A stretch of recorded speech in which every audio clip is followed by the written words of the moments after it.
Hey there everybody, Kopika here. Welcome back to more Kingdom Hearts 2. In the last episode, we managed to end up helping out Tron and the Radiant Garden crew, and we end up finding out the name of the Hollow Bastion, which is called now Radiant Gardens. And now I can't call them Final Fantasy Group anymore, or Hollow Bastion Group. They are now called the Radiant Garden Group. And I do love the name Radiant Garden because it kind of does deserve it considering how vibrant it is in Birth by Sleep. And also if you kind of do know what it looks like originally. Anyways, before we end up going to the finale area, or the final area, we have one more tournament that we need to do. And this one kind of consists of utilizing your summons. Now you're probably wondering, like, man, couldn't you just do this normally? No. Reason why is because I didn't have the ability to if I wanted to. Actually, that's a point. What level are our summons on right now? Level 5. We actually end up leveling up the summons a lot better. Anyways, just gonna speed this through, so enjoy.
We did it! And winning the Titan Cup, was that what it was? I actually forgot what cup that was. Winning that cup actually ended up giving us the Goofy's Genji shield, which, you know, if you know what the Genji armor are in Final Fantasy lore, it's a shield with great strength and defense, quickly revives wielder when falling, and restores much of their HP. Essentially ends up giving Goofy hyper healing, which is really nice. And Donald does have Rising Dragon, which I probably should have ended up equipping to him, but I never really let him use fire because that's just silly. We also gotten ourselves an accessory, which is not really that great. Skillful, it drastically increases AP, which is great. but we have so many good things on us that I kind of don't really want to end up getting rid of it. Since I know that that was sped through, that probably will be a very short episode in itself, so I don't really want to end it. So, it is time. You probably are wondering, yes, there's still a swirly thing that's still happening. I'll go into detail of that later. Not now, though. Anyways, it's time to proceed to the Assault Dreadnought, which is the finale area. I think I showcased Highwind in the Atlantica section, so let's go and showcase the Falcon. Now, this section here gives me very good, I want to say, friggin' Death Star callbacks, or Star Wars callback, I should say. I don't know why it's just Death Star callbacks. The point is that it feels like a Star Wars area, alright? So let's go ahead and get us started, and let's take out all the nobodies. Like before, we were fighting nobodies before, but, you know, now they're gonna go ahead and try to insult us. So let's move, and let's head into the final gummy route in the entire game. And I have to say, the music for this area really symbolizes the final Dreadnought. I'm just going to be silent. I'm going to let you guys just hear it.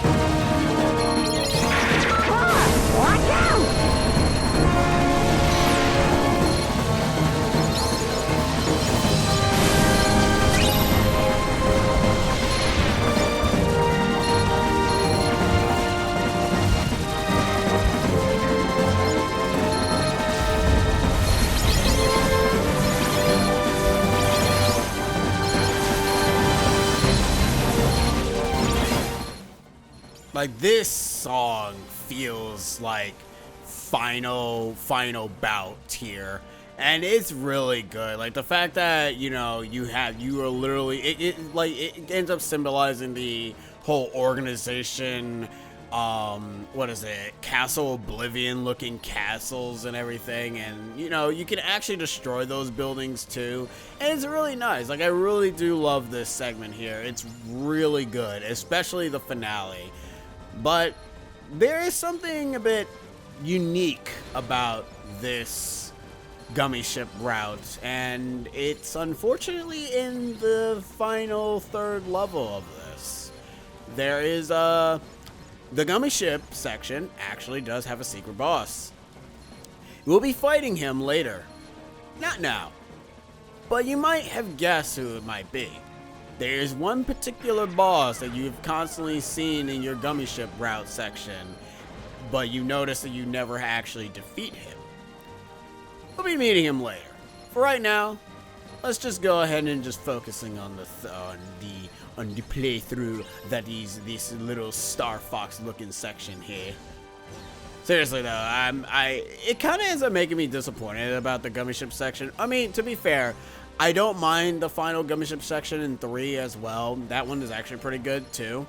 But I don't know. I feel that this is like, you know, I don't know. I don't know how people feel. Do people like the one where you can command the ship yourself, or does people like the one where you can just where it's just like a auto shooter, auto scroller, to say? I don't know. It really depends. Like, I don't mind the auto scroller thing, but I don't know how it would feel if you actually traverse through this area manually.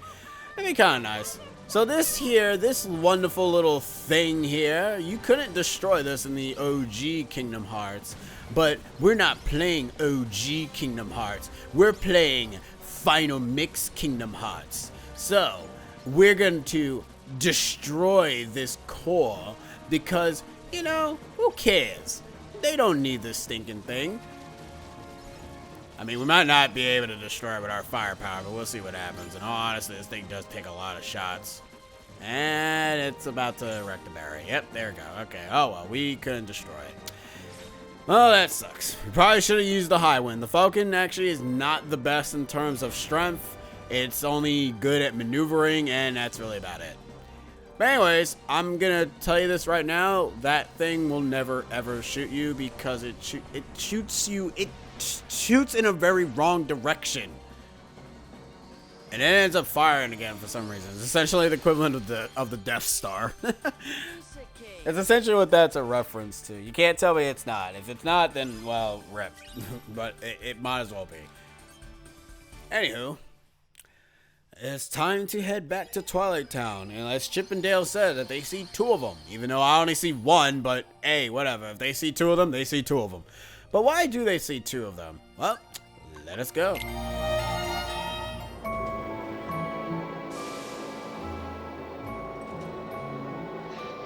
Hey, I think we're almost there. Huh?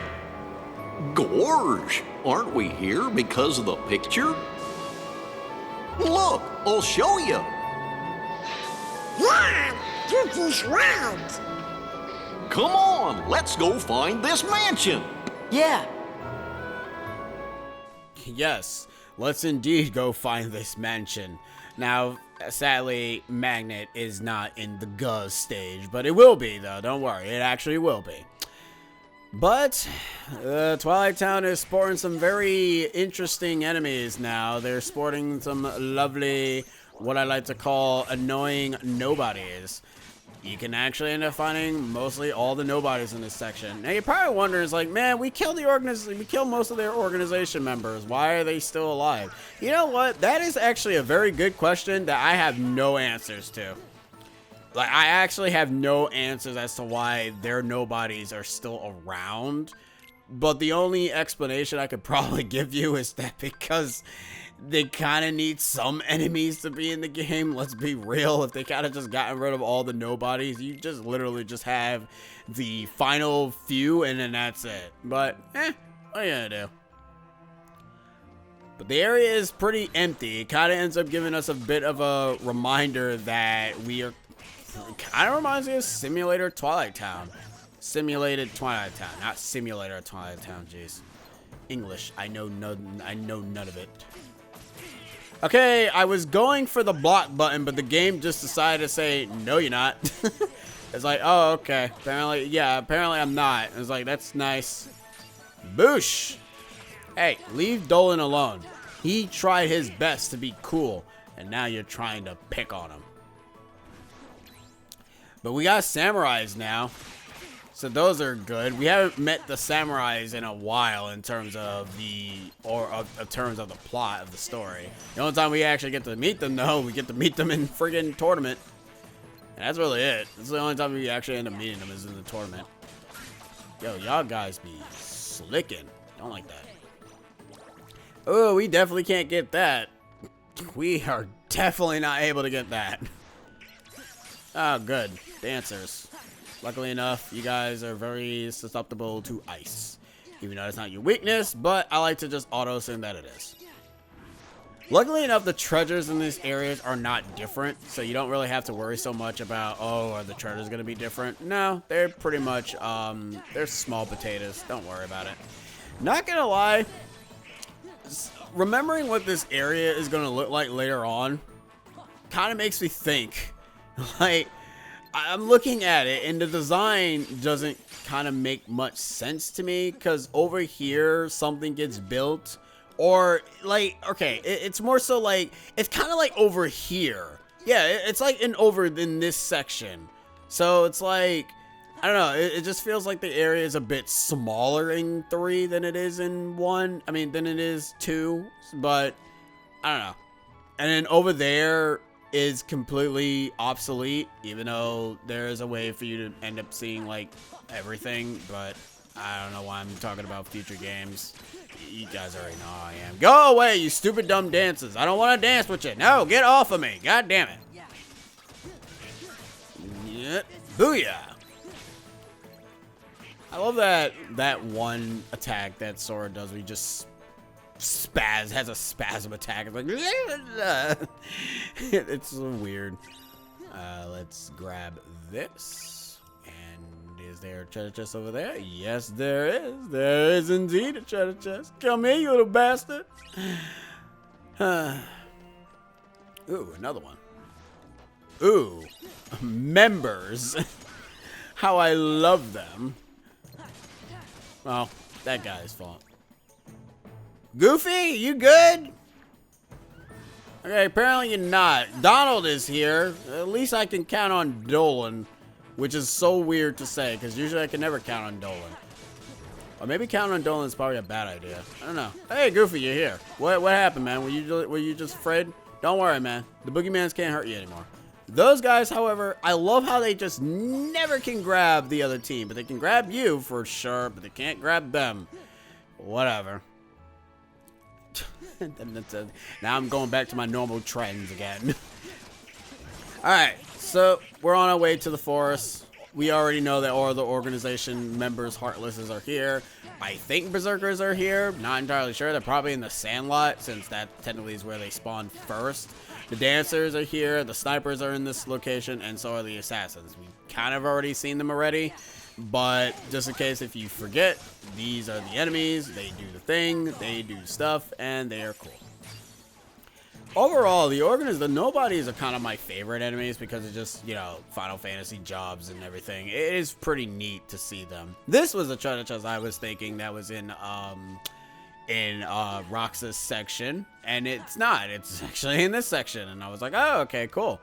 And it's like, I knew it. Mind you, you can't revisit this forest once you've already awoken as Sora. So we could have gotten these treasure chests before. Maybe during the second visit we probably could have, but I'm not entirely sure, considering I don't know how much limitations you have in exploring the area. But hey, if you had a lot of abilities, I'm pretty sure you probably have something. That probably made no sense whatsoever. Hey, are you all right? What happened?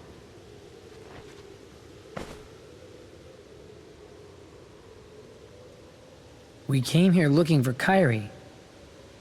Then those white things attacked us. You gotta be careful. Yeah, you guys didn't have to go and do that. Of course we did.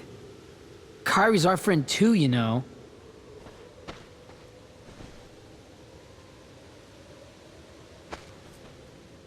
You're right.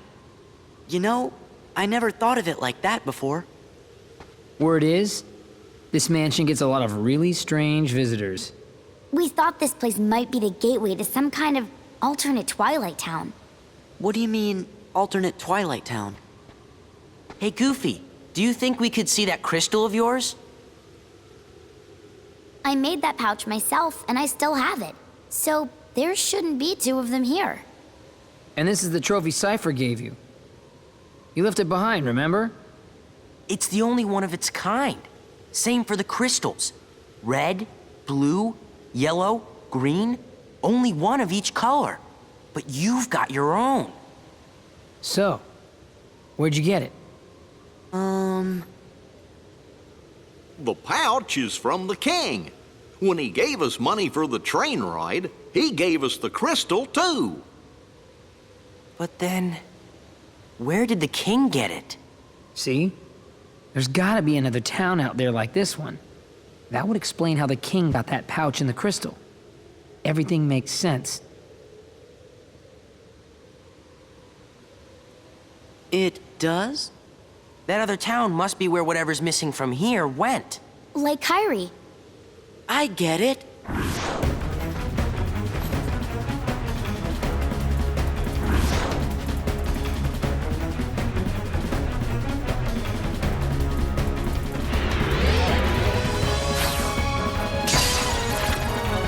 Watch out! The Kingdom Hearts Disney plots are done. It is time for us to face the finales of the final few segments of Kingdom Hearts 2. This is where the game actually ends up getting its climactic moments. In all honesty, as much as I end up saying it a lot, as much as I don't like how the series ends up doing this a lot in the future games, I have to admit, the finale portions of everything is pretty nice. It's pretty cool. We got Mickey on our side this time. So, how about we get some more Disney action by summoning Genie? Come on out, Genie. It's time for you to showcase your friggin' fantastic moves because, God forbid, I actually make you do anything else. So, as I stated before, let Genie go into his form, use Magnet, use his Arcana, and you can keep boosting up the ability just by doing that. It's pretty nice and very self-exploited as all hell. Look at that. This is how the abilities can go. I mean, you kind of saw it a bit there, as you noticed that when I used Magnet, I was able to get the drive gauge boost again. That's how you keep Genie from going, but sadly, we couldn't do it in here, but it's okay, because I don't have any MP left, even though I probably should have. I mean, I could probably just literally just pop in an elixir and just probably just keep going with it, but that requires a lot of work. As you can see there, I kind of didn't really do anything properly. I can't think and talk at the same time. Not only that, there was just one enemy left, so it would have been a waste of my life. I got something to tell you. I found out where Ansem is. Ansem the Wise, the real Ansem. He snuck into Organization 13's stronghold. And we've figured out where Kyrie is. I'm pretty sure we're right. But why'd you all come here? Someone gave us a clue. Who? Well, Your Majesty, Sora thinks it might have been Riku. It's just a feeling I had. Well, if that's what you think, then it's probably right. You mean Riku's okay? If that's what you think. I've waited long enough, Your Majesty. Tell me what you know. It's not for me to say. But Your Majesty, why? I don't want to break my promise. You made a promise to Riku? So he's okay! I can see him again! Huh? Who's Riku? My best friend. That's it! Your Majesty? You got the pouch with the crystal from Riku, didn't you? And you promised not to tell, right? Gosh, guys. That's enough. Yeah, let's go. Kyrie, Riku, we're on our way. What? They just wanted to know what was up. My God. Can't they ask questions? And Mickey's like, yo, bro, stop asking me questions. You're freaking kicking me out.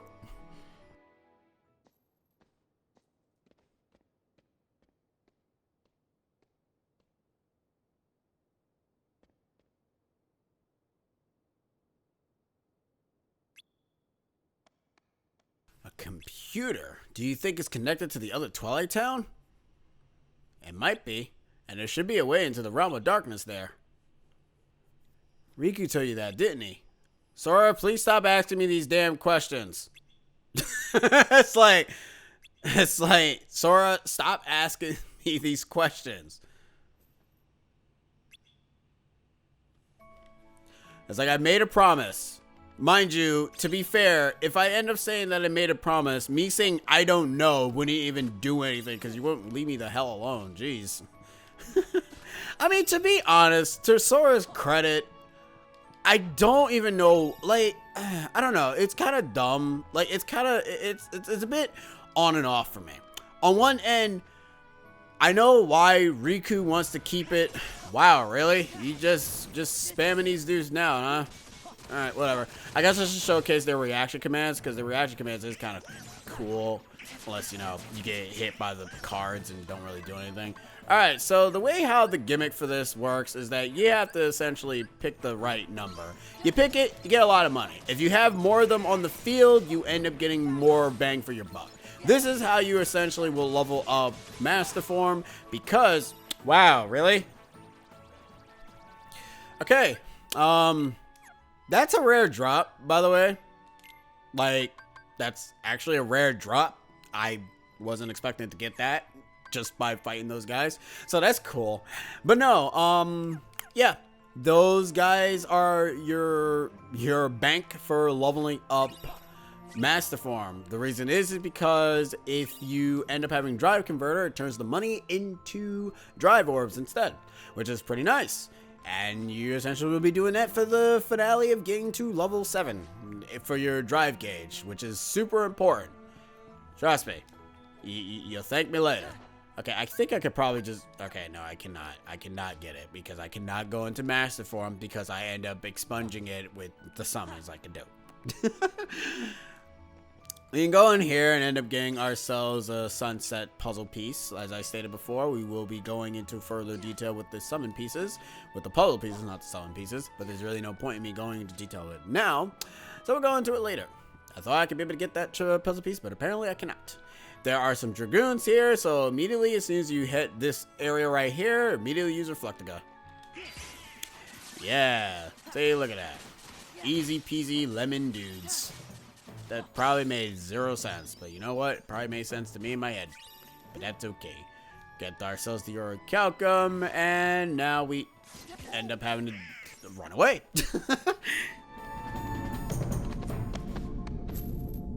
There! We found it! How does it work? I can handle it.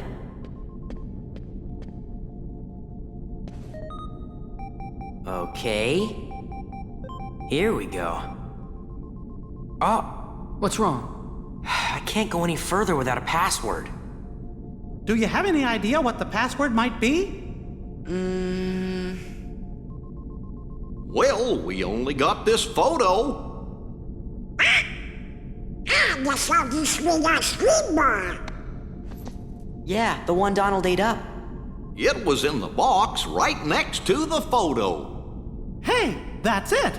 Ansem the Wise loved ice cream. Okay, what's the name of the flavor? I don't know. It's been advertised throughout the entirety of this stinking series. I mean, in this game so far, so it probably could just be literally anything. Anywho, before we give Hayner the password, we kind of want to come in through here, end up opening this chest. We end up getting the ultimate recipe, which ends up giving us the recipe for the ultimate Keyblade. Anywho, let's go ahead and give Pence the... Did I say Hayner? I don't even know. Anyways, let's just give him the sea salt ice cream. It worked!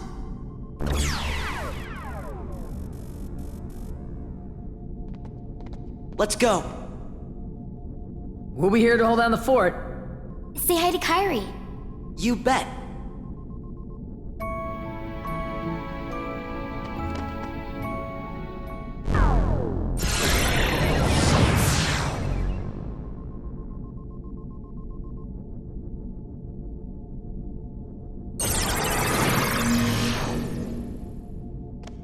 Are we back in the same place? Yeah! This is the other Twilight Town. Roxas's Twilight Town.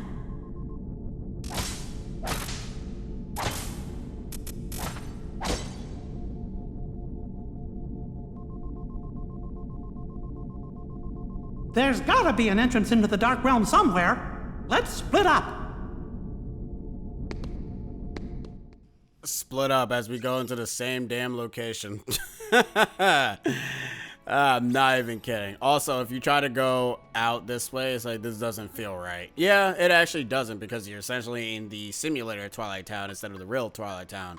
Anywho, let's go look at Jimmy's journal. End up seeing the Ansem report once again, because we haven't gotten one since, you know, any of the other places. But anyways, Sora went to sleep in order to recover the memories he lost in Castle Oblivion. It would take quite some time to bring back all the memories he had created in his lifetime, but Organization 13 held sway over Castle Oblivion. Sora would need to be kept someplace more secure. I persuaded Naminé to move the slumbering Sora to Twilight Town for safekeeping. Naminé.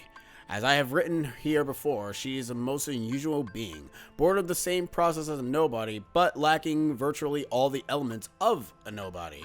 Perhaps she continues drawing in hopes of capturing that which she lacks, the memories of others, especially Sora. I have arrived at this hypothesis. I cannot say that word. I believe that Naminé was born as a special type of nobody when Sora attacked himself with the Keyblade, causing his and Kairi's heart to leave their bodies simultaneously. How do you know that happened? Anyways, Naminé emerged as Kairi's nobody, but the body and soul necessary to exist as a nobody belongs to Sora. When a person's heart is stolen, a heartless is born with no sense of self, and the body and soul left behind give rise to a nobody. But what if one willingly releases one's heart from one's body? Sora and Xehanort retain their selfhood even after becoming heartless. Then there are Kairi and Naminé. Kairi was exponentially for having had no darkness within her heart. Also exponentially was that her heart. Exceptionally, I can't read. Kairi was exceptional for having had no darkness within her heart. Also exceptional was that her heart, once freed, migrated to a new vessel, Sora. The combination of these two theoretically unlike exceptions may be behind behind this anomaly. There are matters I must attain to while Sora's sleeping. A new ally has appeared in the scene, Riku. And that's technically how Riku ended up coming to be towards Ansem the Wise. Which is interesting because, yes, if you do remember when Sora kind of did the little stabby stab, he had both Kairi and his heart. Him stabbing himself ends up basically pulling apart both Kairi's heart and his heart, creating both Roxas and Naminé. So, it's pretty nice, you know? It's pretty neat. Anyways, we're going to end it here, because in the next section, we shall be heading to the final world of Kingdom Hearts 2. We're almost done with the game, guys, but it's gonna be a doozy and a half once we actually make it to the end. Anyways, see yous.